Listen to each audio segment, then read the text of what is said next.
What was the best you have no power here moment you have ever seen? Story 1. One of my jobs is in a hotel, restaurant, bar. A guest came into the bar after having been refused service at our sister hotel down the road. He was very drunk and had been rude, abusive, and threatening to the staff. He insisted we serve him, as he was a guest, but we'd already been phoned by our sister hotel so they could let us know what the situation was. We refused, but offered him some water and suggested he go up to his room. He then went on about how he had nearly bought our hotel and that he was practically our boss, so we should serve him or he'd have us fired. We refused. He told us he was a very rich man and would tip us hundreds of pounds if we served him. We refused. He was getting abusive at this point, so we again suggested he have some water and head up to his room. He went on to tell us that his brother was the mayor, so we should serve him. We refused and told him he should go up to his room yet again. He then said he was going to the pub across the street, but all the restaurants and pubs in our town, we have a barred from them all policy. We telephoned the other pubs to inform them of the situation. Many of them got back to us and said they had been offered money, been threatened with losing their jobs, and also told the story of the mayor. All of the pubs stuck to their guns and refused to serve him. Eventually, he came back to the hotel and went to his room. Story 2. I worked for 8 years servicing communications equipment on site. 5 of those years were as the department manager. When oil was found in our area, we got so busy we could barely even think. Most of my team were pulling 12-plus-hour days, 6 days a week, and we were struggling to hire people quick enough. One day, the CEO texted and said he hired an assistant manager for me, which was something I desperately needed. I was dirty as heck from my previous job and swung by the store to pick him up and take him to one of our sites where he would be doing paperwork. The moment he got in the truck, he immediately started talking crap. He started telling me about how everything we were doing is fed up, and the department manager was a total moron, and he would have my job within a few months. I just sat and mostly listened. He obviously didn't know about my industry, and every time he would say something wrong, I would try to politely correct him, and he'd either backtrack or insist that I was trained wrong. When we got on the site, out in the middle of the West Texas desert, he complained about the layer of dust on everything and ordered me to clean up the entire site. When I sat down at my desk, the guy continued to witch my ear off about everything that was wrong and chastised me for sitting down at my desk when he told me to clean up the site. So I called for a taxi, filled out a notice of termination, and handed it to him. He looked absolutely shocked. Then he defiantly protested that only the department manager could fire him. I said, "And, right?"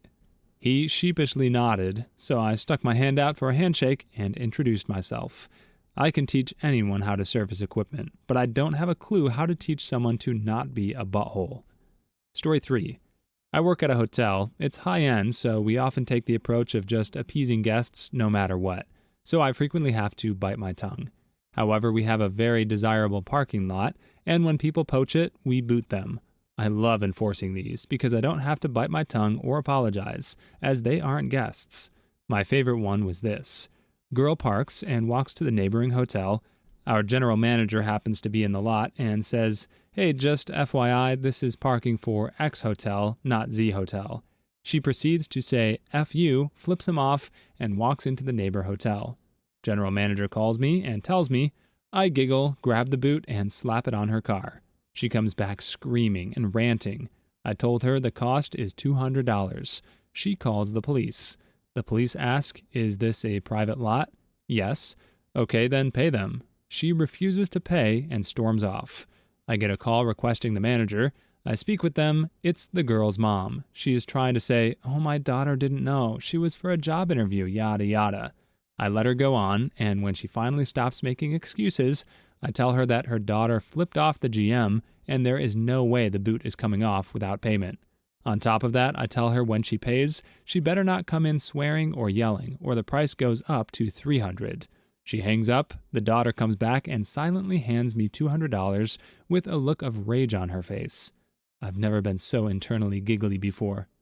Story 4. When I was in high school, I worked at a popular warehouse club selling computers on the weekends. I was hired by the store manager via referral of a friend. I loved computers, and they thought I'd make a good salesman, so my job was to stay in the computer department and sell computers, nothing else. Well, one of my shift managers didn't like that and started insisting that I needed to go fold clothes for a while, as in half my dang shift. I told him that the store manager had instructed me never to leave the technology department, but he insisted. This went on for several weeks.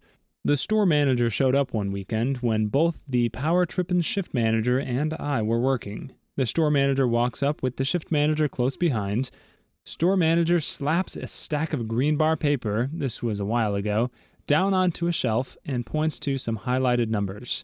He looks at the shift manager and says, "Do you see this? This is our average technology sales numbers for the weeks you are on shift.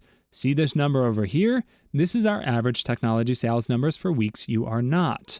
At this point, it would be more cost effective for me to simply fire you. What do you think of that solution?" The guy stammers and stutters like a toddler caught bullying another kid on the playground.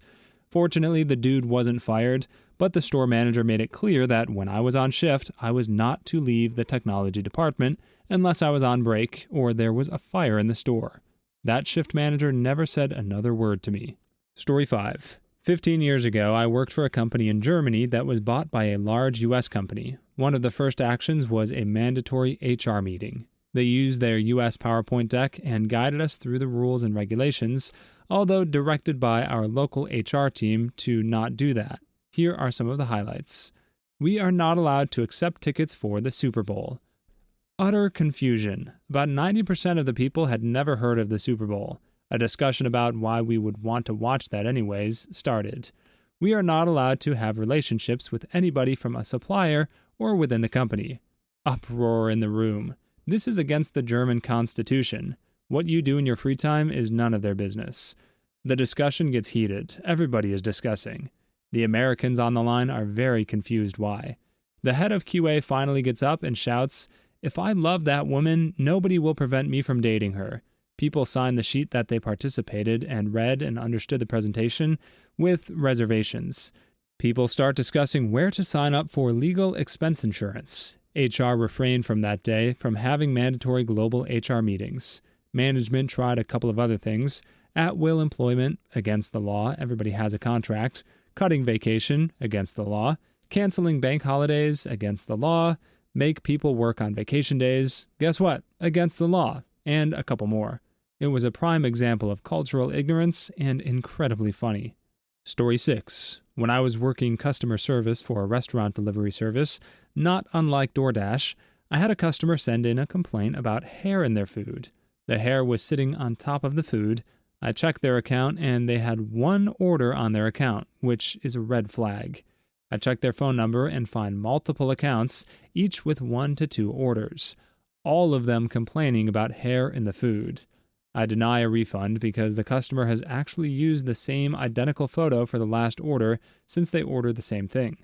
The customer tries to argue with me, threatened to never use the service again, typical stuff that they always say.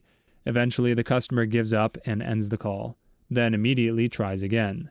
I got the support request, see who it is, then deny the refund again. She ends the call, then tries again. The person behind me gets the call. I tap the person on the shoulder and show them what I pulled up on my screen, and that person denies the refund. The next day, she calls back and tries again and is outside of the refund window, so the customer demands to speak to a supervisor. The supervisor bans her from the service for multiple fraudulent refund requests. Story 7. I used to work at a few Subways. Thing is, the owner inherited them when she already had a busy and lucrative career elsewhere. She mainly held on to them to employ immigrant family members, I think. One time, she was in the back when she heard me interact with an angry customer. Afterwards, she came out and said, "You know, you don't have to take stuff like that. I trust you. You can use your judgment and just toss anybody out who talks to you like that." After that, I wouldn't take any crap from anybody. Slightest hint of backtalk to your sandwich artist, and you were out on your butt, still hungry. It was so much fun. "Let me speak to your manager." "No, get out." "I'm going to call and complain." "Ooh, I'm terrified." "Go nuts, but you can't call from here because you're trespassing now." The sheer indignance of an entitled customer when you don't bow and scrape before them is really something to behold. Story 8. My job right before my current one. Property manager, the owner was an absolute prick. He was heartless and rude and racist, and I loathed him. I hated every day going into that job, but I needed the money. I was applying daily to my dream company in hopes that eventually I'd be accepted. In the meantime, every time I complained or mentioned something to my supervisor, I was told to shut up and get on with it. He was paying me too much to have opinions. 3 years later, we were a small office, and the receptionist and assistant prop managers had quit. I finally got accepted into my dream company and happily put in my 2-week notice. In desperation, he offered me more money, a higher position, better benefits, which were laughable. When I said no, he asked why. I have never felt more gleeful than the moment when I said, "I don't know, I'm not paid to have opinions here." That was a year ago, and even now the look on his stupid old face gives me joy to this day. Story 9. I have one that crosses with "I don't work here, lady" a bit. I have a job, but I will still do interviews every couple years. This means the script is flipped a bit. They have to convince me to work there. Anyway, I got to the town early, so I stopped at a bakery to get something to eat. The woman went into the back to get it, and this squat toad of a woman walks in, yells at me to get her order, and then yells at me again for not getting up right away to serve her. When I point out that I do not in fact work there, she goes off on me about how important she is, etc. We can skip the play-by-play. I went to the interview, head of IT, and the toad woman walks in. She has this evil grin on her face. I stop everything. I point at the toad woman and I say something like, "I have seen how your management treats people, and I have no interest in working for you." And I take my resume out of his hands and I walk out. The look on her face was priceless. Oh, and he had walked in with a print of a resume, so I took his copy. Felt great to do so. Story 10. I worked in management at a theater for a while. If the concession counter was slammed and I was able, I'd leave my post and help them sling popcorn. One night while helping out, a particularly belligerent man started cussing out a 16-year-old girl on a cash register for being too slow, even suggesting she quit since she clearly couldn't handle pushing buttons or scooping popcorn. It was pretty disgusting, and I felt so bad for the girl.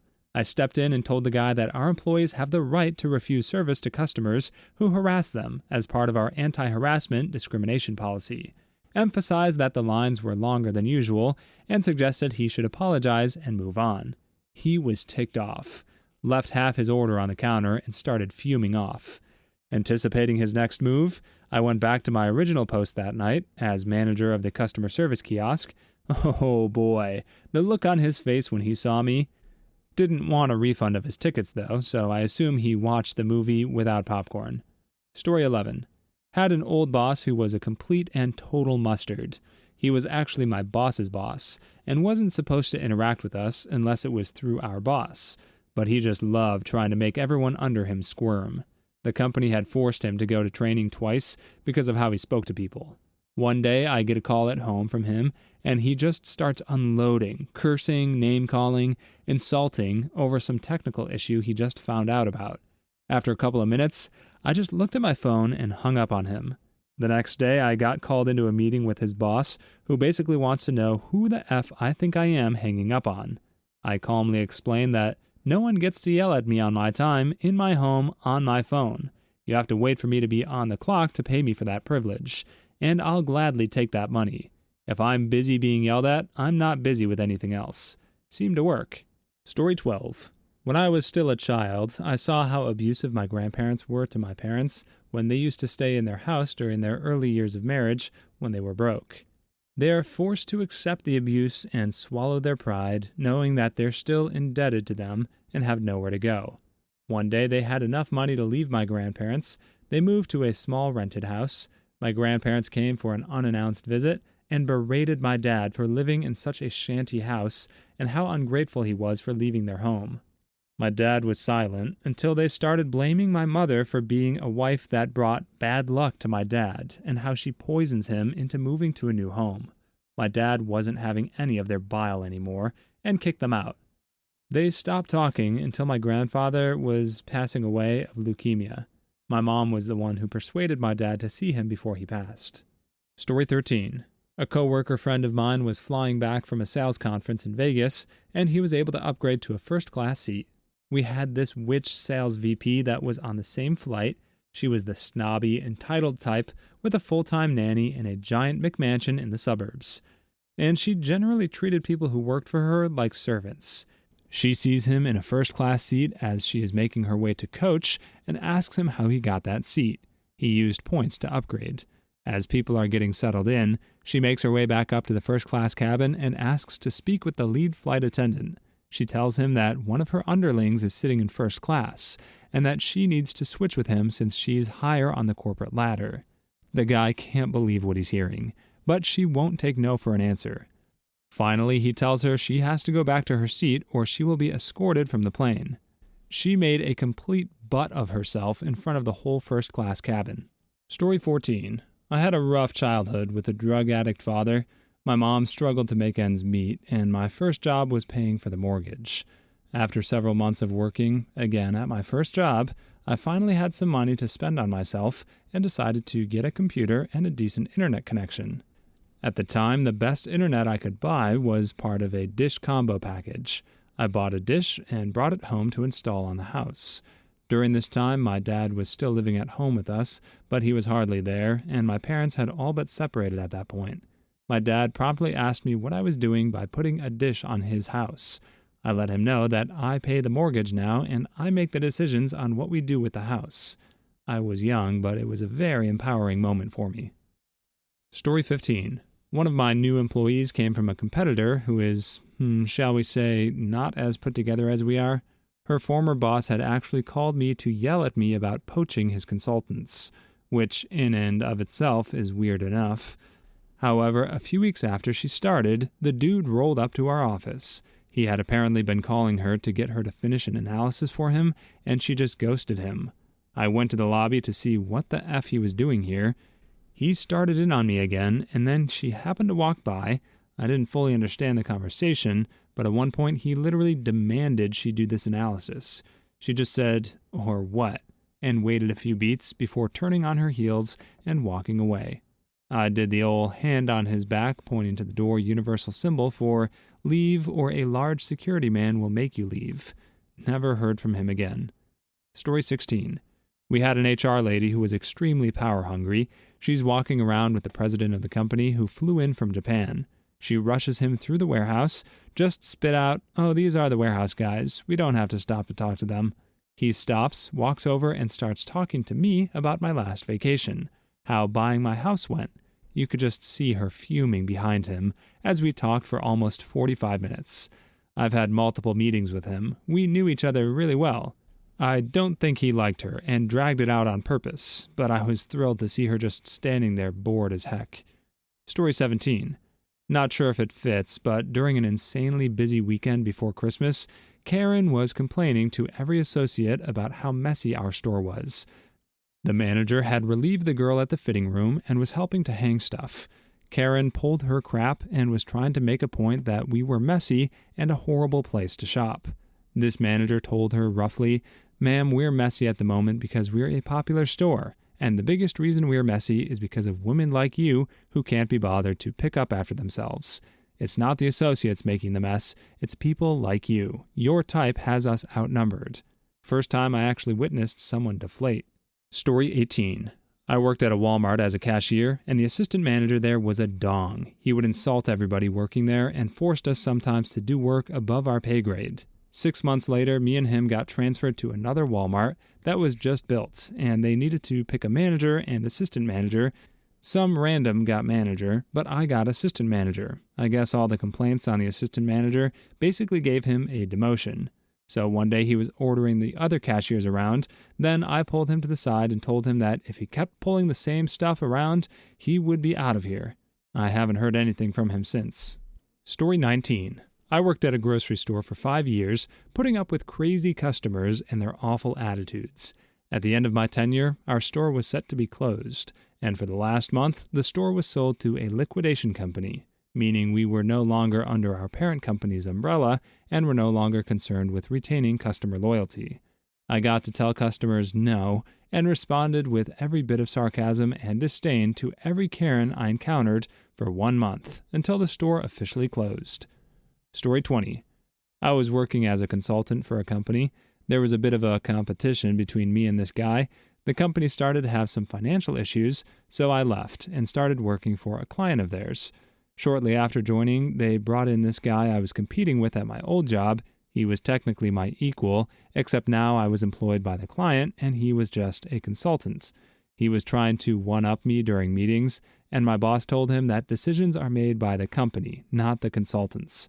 It felt good. Story 21. I worked at a movie theater, and some customers were adamant that a staff member had stolen their wallet after they dropped it. Turns out that these people just couldn't see and found the wallet once they actually looked for it. They got irate with literally everyone, from the mall security to the managers to the staff. Mall security finally said, "Get the F out." And the customers went, "You can't say that. This isn't your theater. We're customers." Mall security guy promptly said, "This is my mall, and I can do whatever the F I want." Story 22. New director decides admin should hold a meeting at noon Monday through Friday in the nurses' lunchroom and bar them from entering during that time. Defines it in a group text as a quick win. My response: please help me to understand how it is beneficial to remove the nurses from their lunchroom during lunch break. No response. His peers and higher-ups in the text. He is then moved to the quality department, screwed up on so many levels. Story 23. New CEO came to our department on the first day of his work. He didn't have a pass card yet, and a lower-level employee told him that he can't enter without a pass card. The CEO got upset and ordered a worker to let him in, but the worker insisted, "Show me the pass card, or you are not entering." A few days later, this worker got a bonus. Story 24. In my first apartment, my parents came to visit, and I said, "Oh, frick," when I hit my head on the open door of the freezer while standing up from grabbing something from the fridge. My mother said, "You can't talk like that in my house," and stopped mid-sentence. Story 25. When my poopy father kicked me out of the house and then demanded he have access to my bank to control my financial situation. I got to tell him, "You have no control over me anymore. You set me free when you kicked me out, and now you can't do anything." Story 26. My parents were yelling at me, and then my grandpa walked over and told them both to sit the F down. They both shut up and sat down on the couch. It was by far the most powerful thing I've ever seen him do. Story 27. When my manager at McDonald's gets into witch fights with all the aggressive and toxic customers and boots them out of the store by calling the mall security if they refuse to leave. Story 28. When an unhappy client threatens to go hire a better lawyer, they don't seem to get that this isn't a threat when they aren't paying me. Story 29. I taught my 6th grade students about democratic processes, and we ran a simulation. Without fail, every one of my classes tried to impeach me. Click on one of the videos you see on the screen now, or a Karen will sue you.